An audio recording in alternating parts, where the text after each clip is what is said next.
Anda menjadi orang Islam itu pasti karena Anda tidak tahu ajaran agama Islam itu apa, Bang. Pernah dengar orang Islam ngerusak-ngerusain, matah-matahin salib, mecah-mecahin kaca?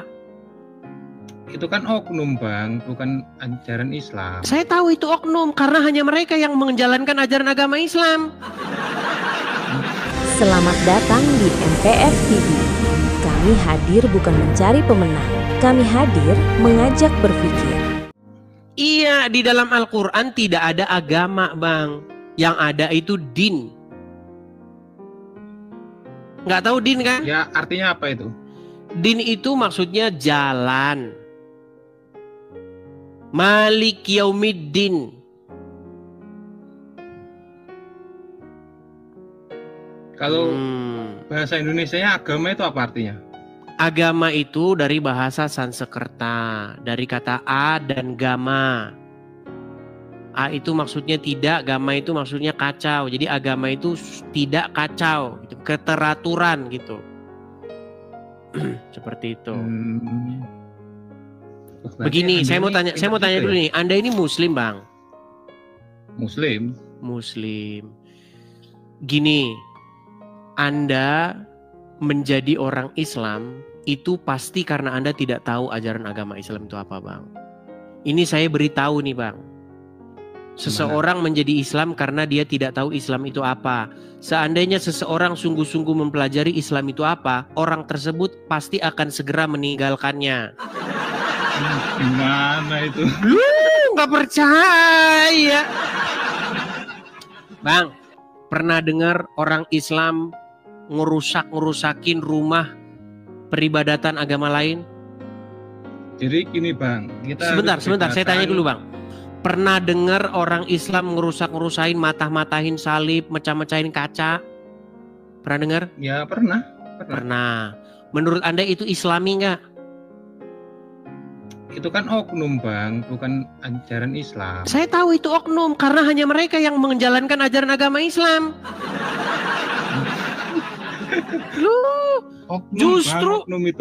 Justru oknum itulah yang menjalankan ajaran agama Islam. Yang mau saya tanyakan begini, matah-matahin salib itu ajaran yang Islami atau tidak? Tidak. Anda percaya Nabi Isa akan datang ke dunia? Iya, percaya. Apa yang akan diperbuat oleh dia? Menjadi hakim yang adil. Selain daripada itu?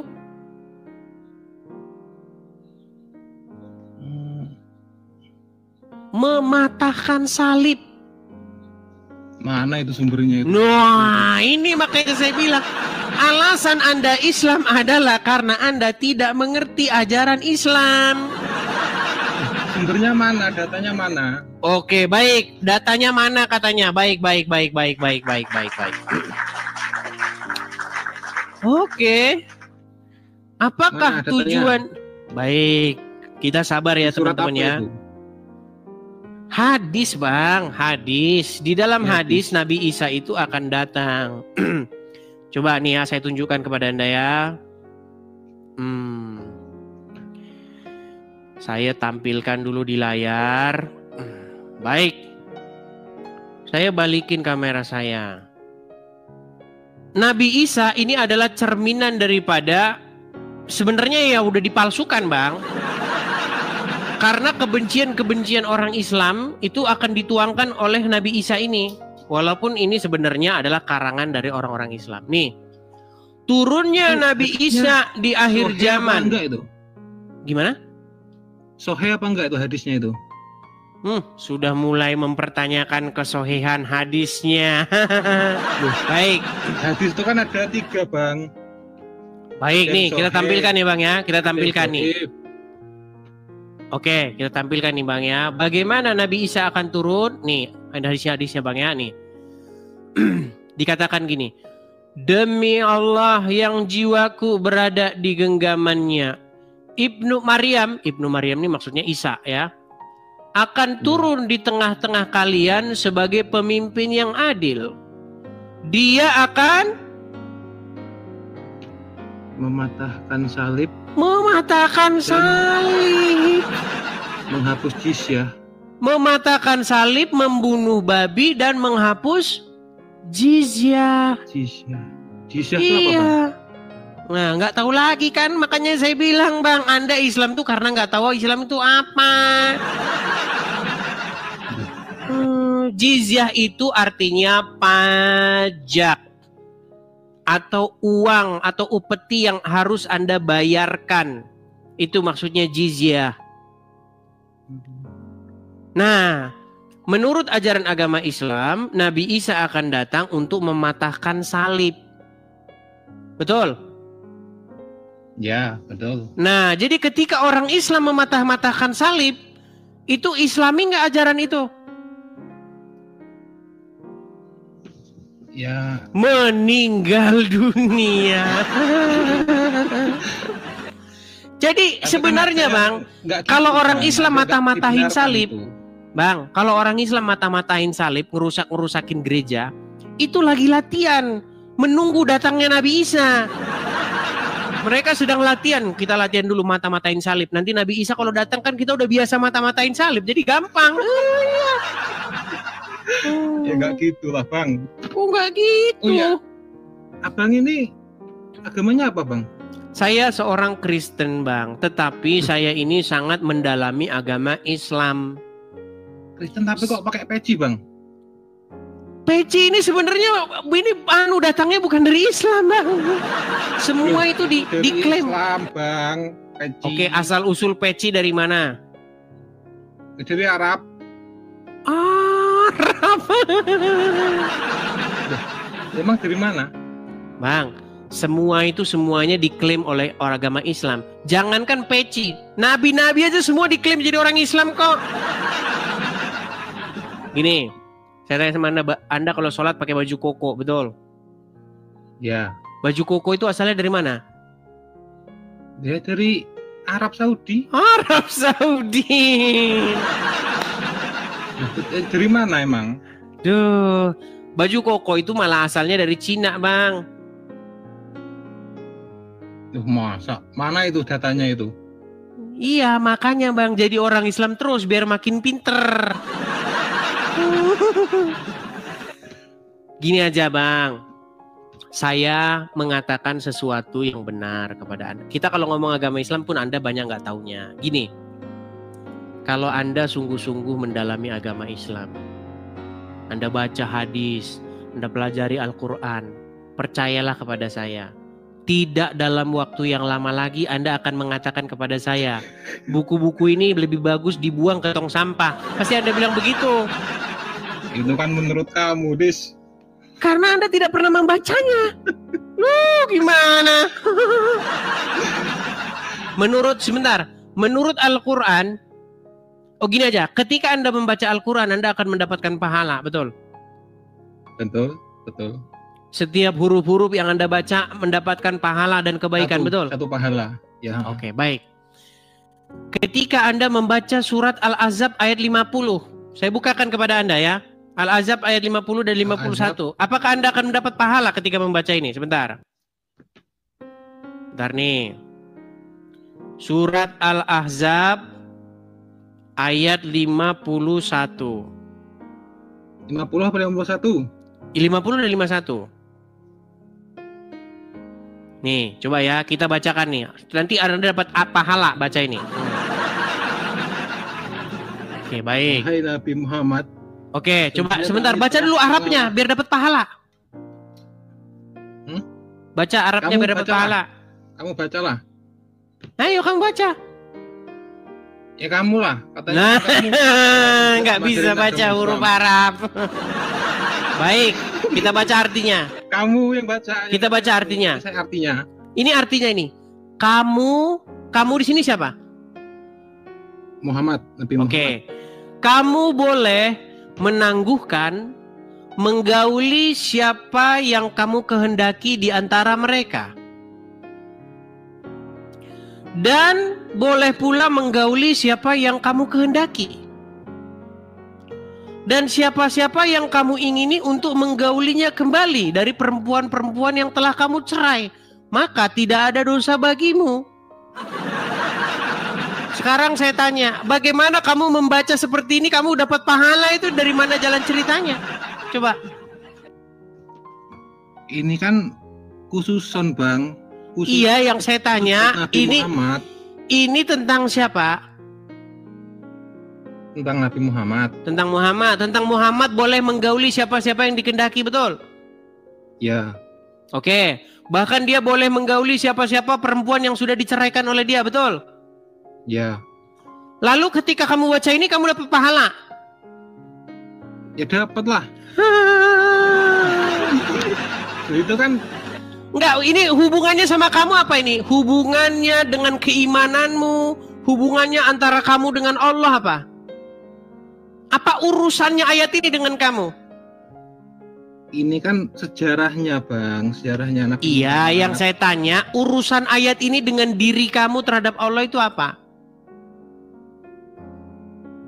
Ya, nggak ada sih kalau Enggak ada, terus ngapain kamu dapat pahala baca-baca kayak ini begini? kan sejarahnya Bang. Sebentar, saya balikin dulu kamera saya ya. Memang kita harus bersabar saudara-saudara mengajari umat Islam. Saya balikin dulu kamera saya. Bang, itu ayat mengenai Muhammad boleh menggauli perempuan-perempuan yang sudah dicerai.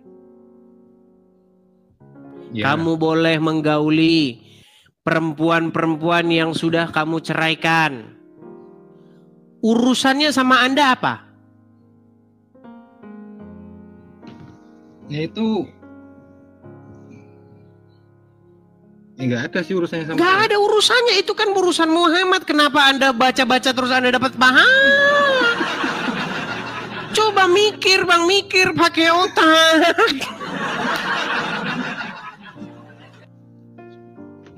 Ya kan ada suri teladan yang baik Bang. Jadi kalau ada yang baik kita ikut. Jadi Muhammad boleh menggauli perempuan-perempuan yang sudah dicerai. Itu kan khususan Bang. Ya itu bagus. Khusus. Itu bagus. Ya kalau dia menolong para janda bagus. Para janda. Ya kita kan nggak tahu. Oke. Gimana? Oke, gini. Anda tahu nggak apa kata Aisyah kepada Muhammad perihal ayat tersebut? Gimana? Baik, ya itu tertulis di dalam Sahih Bukhari nomor 4414. Sahih Bukhari Nomor 4414, silakan baca. 4414. Aisyah, Anissa ya? Aisyah Bang, istri Muhammad. Nih saya bantuin di sini. Aduh, banyak orang Islam yang tidak tahu ajaran agamanya. Nih. Kelihatan Bang? Kelihatan ini? Nih. Itu Sahih apa enggak itu? Sahih. Ini Sahih Bang, Sahih Bukhari. Ini loh, Sahih. Oh iya. Iya, Gimana Sahih bacakan, Bukhari. Telah menceritakan dan seterusnya nih, dari bapaknya, dari Aisyah. Dia berkata, saya selalu cemburu kepada setiap wanita yang menyerahkan dirinya kepada Rasulullah. Menyerahkan diri itu maksudnya itu boleh disetubuhi oleh Muhammad. Ya, saya berkata, apakah seorang wanita menyerahkan dirinya? Maka Allah Azza wa Jalla menurunkan ayat, kamu boleh menangguhkan menggauli siapa yang kamu kehendaki di antara mereka, dan boleh pula menggauli siapa yang kamu kehendaki, dan siapa-siapa yang kamu ingini untuk menggaulinya kembali dari perempuan yang telah kamu cerai, maka tidak ada dosa bagimu. Saya Aisyah berkata, demi Allah, saya tidak melihat Rabbmu kecuali sangat cepat memenuhi hawa nafsumu. Ini mah. Jadi Allah sangat cepat memenuhi hawa nafsunya Muhammad.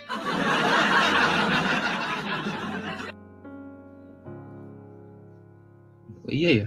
Iya, bagaimana? Makanya saya bilang tadi, Anda Islam karena Anda nggak ngerti Islam itu apa.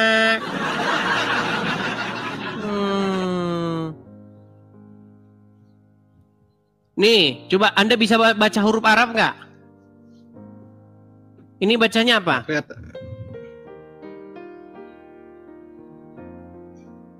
Mana? Ini loh. Ini huruf apa?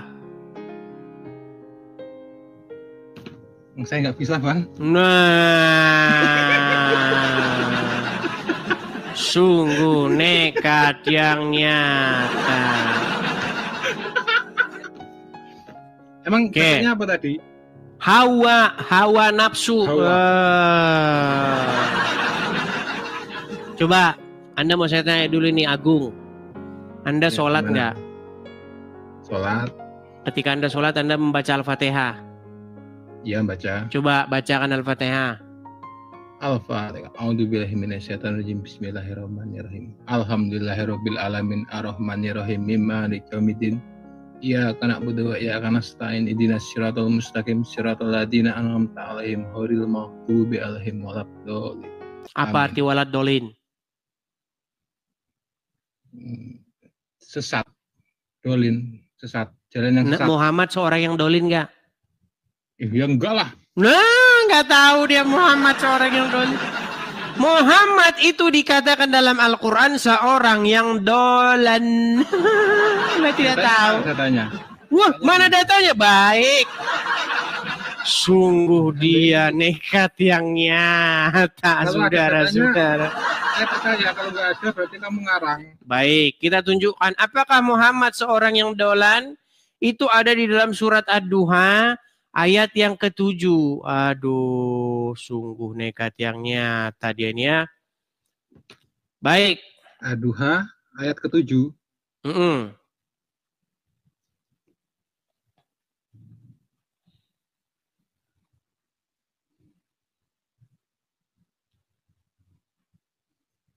Sudah lihat? Ya, Apa di situ dikatakan? dan dia mendapatimu dalam keadaan bingung. Bingung ini, Bang. Oke, bahasa Arabnya apa? Itu kan dia mau dipelintir salah penerjemahannya. Nih, baik, saya balikin Dan kamera saya dia lagi nih. mendapatimu dalam Oke. keadaan bingung. Wazakada dolan nih. Dolan. Ya, artinya apa itu? Walad dolin tadi. Apa walad dolin? Walad dolin. Sesat, Apa? bingung.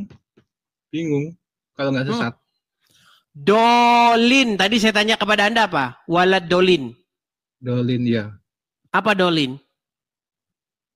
sesat. Sesat. Nah, kata dolin sama dolan itu kata sama. Kata yang sama.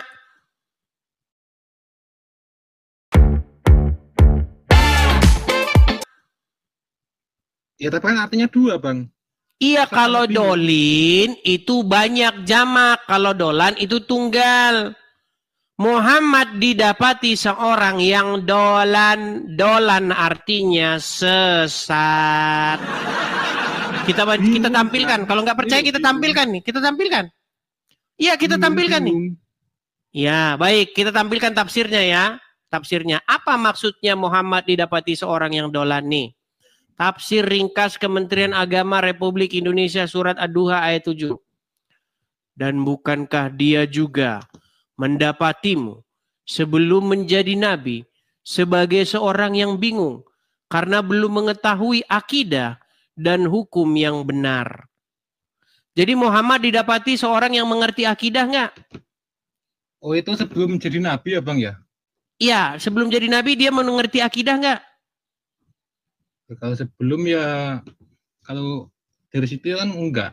Oke, orang yang tidak mengerti akidah berarti sesat nggak?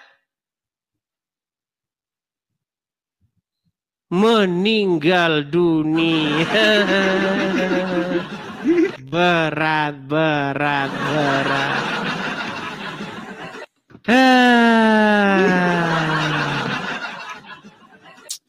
Jadi saya sarankan kepada Anda untuk belajar agama Islam. Nanti kalau Anda belajar Iya, Bang. agama Islam, pasti Anda akan meninggalkannya. Itu kan menurut kamu, Bang. Menurut saya lagi dari tadi sudah saya tunjukkan, Bang, berbagai macam ayat. Dia seorang yang dolan. Agama itu kan ya ada baiknya, ada jeleknya, Bang ya. Jadi kita tuh harus Nggak ada baiknya, menerima jelek semua. baik-baik. Gimana? Ada Bang, di Islam yang baik mengajarkan itu berbakti Anda, kepada Bang, orang dengarkan. tua. Yang baik itu Anda. Sedangkan di dalam Al-Quran dan hadis Anda tidak mendapatkan kebaikan di dalamnya. Mana ada yang baik, Bang? Coba tunjukkan satu kebaikan di dalam Al-Quran atau hadis. Tunjukkan. Dalam Al-Quran ada ucapkanlah perkataan yang benar. Itu kan Oke, baik itu Bang. ada di dalam surat Al-Ahzab ayat 70. Coba bacakan. Nah, ya.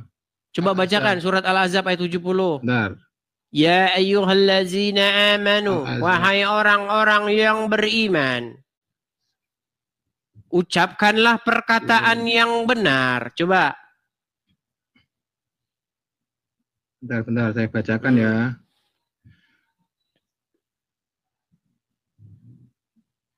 Surat Al-Ahzab ayat 70. Apa dikatakan di situ? Al-Ahzab 70. 70 ya, Bang ya? Ya, apa di situ dikatakan? Oh. Benar.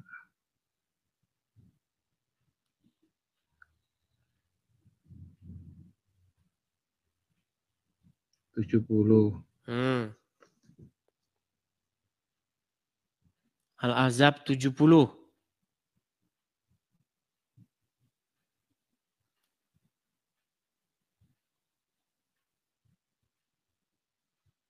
Lama. Mencari Al-Ahzab 70 tinggal Al-Ahzab 70.